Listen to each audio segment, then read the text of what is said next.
What up, peeps? How's it going? I'm going to try to do this video without getting interrupted again. My patience level gets low sometimes. I just don't... I tried to make a video yesterday, or 2 days ago, and it was like a 20-minute video that I had all these notes for, and it got corrupted, and it wouldn't play, and I couldn't upload it. I was like, well, whatever. That's just shit that happens, right? But anyhow, last week I was sick for a couple days, and once I recovered, I really wanted to get on this project that my wife and I have wanted to do for a decade, probably more like 15 years in this house. Turn the garage into a living space.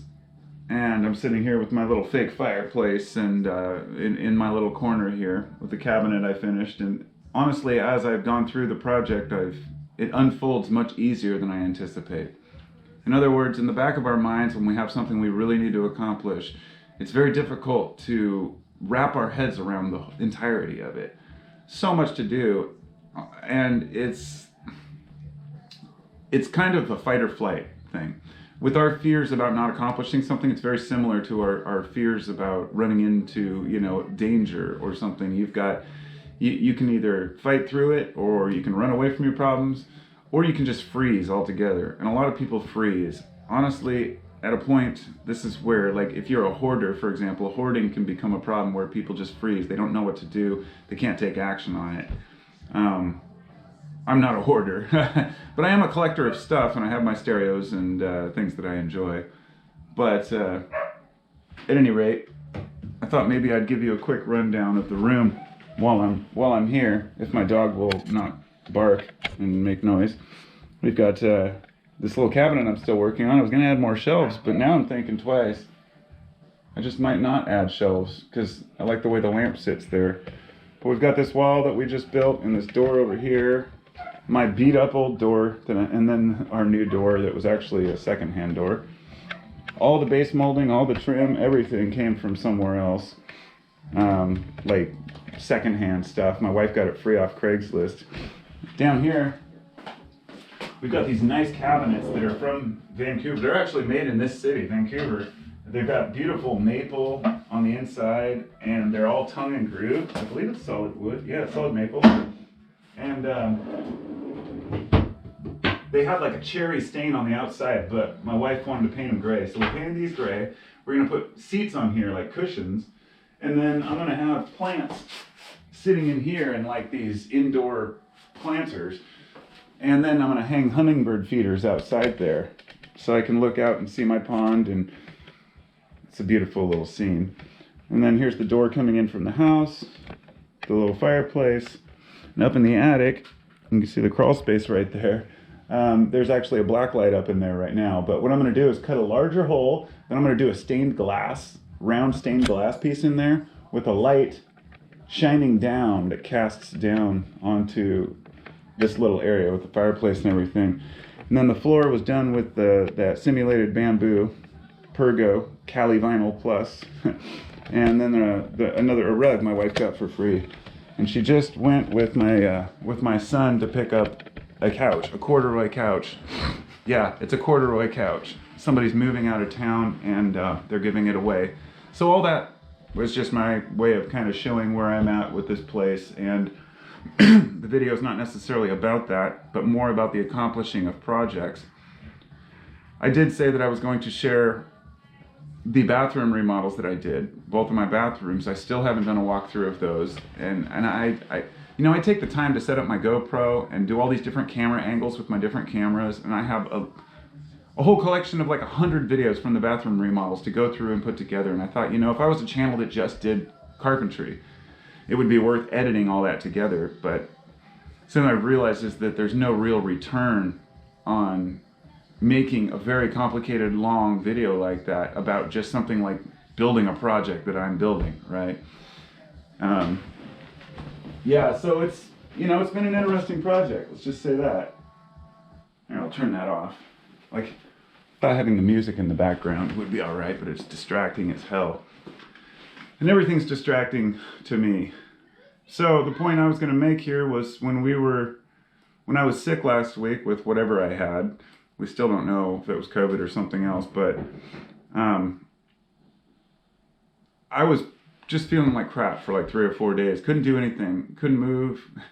The minute that I was motivated again, I came out here and started working on this. Something that my wife and I have been, obviously, like I said, wanting to do for like over a decade.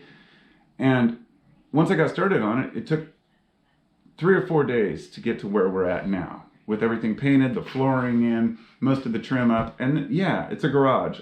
It slopes down. There's a lot of different details and gaps to fill in. Nothing, it's not perfect. That is the perfect metaphor and why I wanted to share it. It's the metaphor for everything we do in our damn lives. It doesn't have to be fucking perfect, okay? Pardon the language, but it's that imperative that we realize that sometimes good enough is good enough. I'm somewhat of a perfectionist, even though I can let things go and say good enough. Even the type of work I did in here wouldn't be sufficient if I was working for someone else, because I'm a nitpicker. I like to make sure everything's done right, and that would hold me back as a carpenter. So, for example, when I was working for myself as a finished carpenter, I would bid a job. I would bid for free, and then I would charge minimum to try to compete with other companies. Then once I got the job done properly, sometimes it's even hard to get paid what you are worth, let alone asking a customer for extra.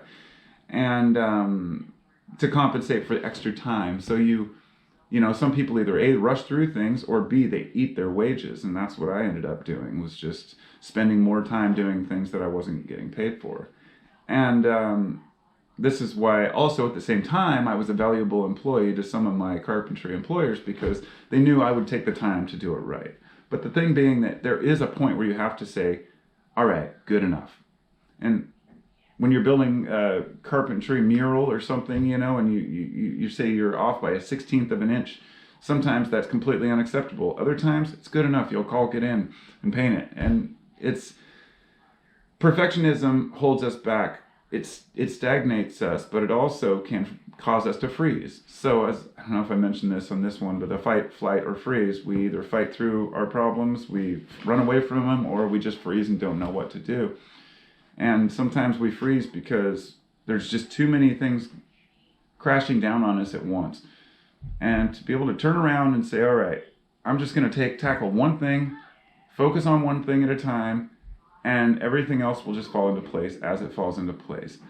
Point being that we don't need to worry about everything. And when we do, it holds us back from accomplishing things. We do tend to not know, I do tend to not know where to put my feet.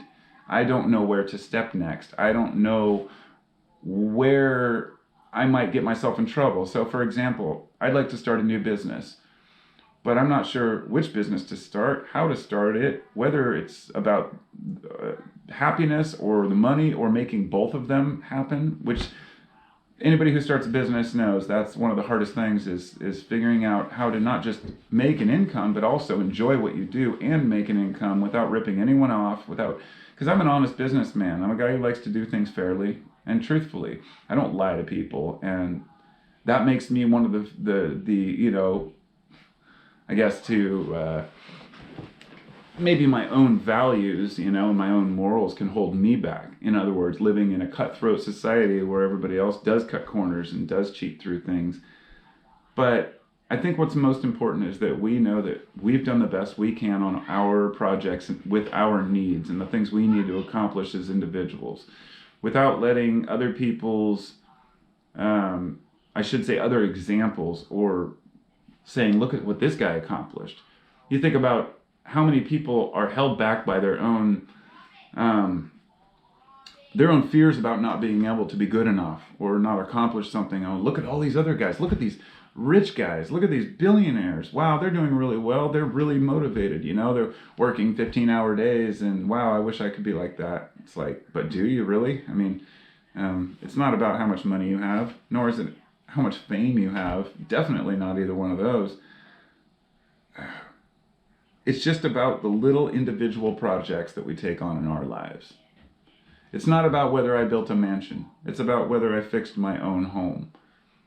And I think that whenever I make a video about something like this, like a subject like something I accomplished or whatnot, I can magnify it, the macro to the micro of, and it's a metaphor for all of the larger issues that we endure in our lives. that we have to pick our battles, right? I don't need to build a whole new house. I just need to fix one room and the rest will fall into place. It's kind of the same way with our lives. We look out at all the things we could do and how, we could start these huge businesses and we can make millions of dollars, or we could travel the world and be free of money, whichever it may be. But it doesn't have to be this giant leap into being a certain way or making a certain amount or even making big changes. Making small changes snowballs into big changes.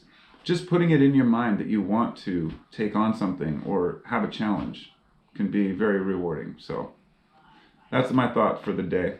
I'll talk to you all next time. Thanks for listening. Take care of each other.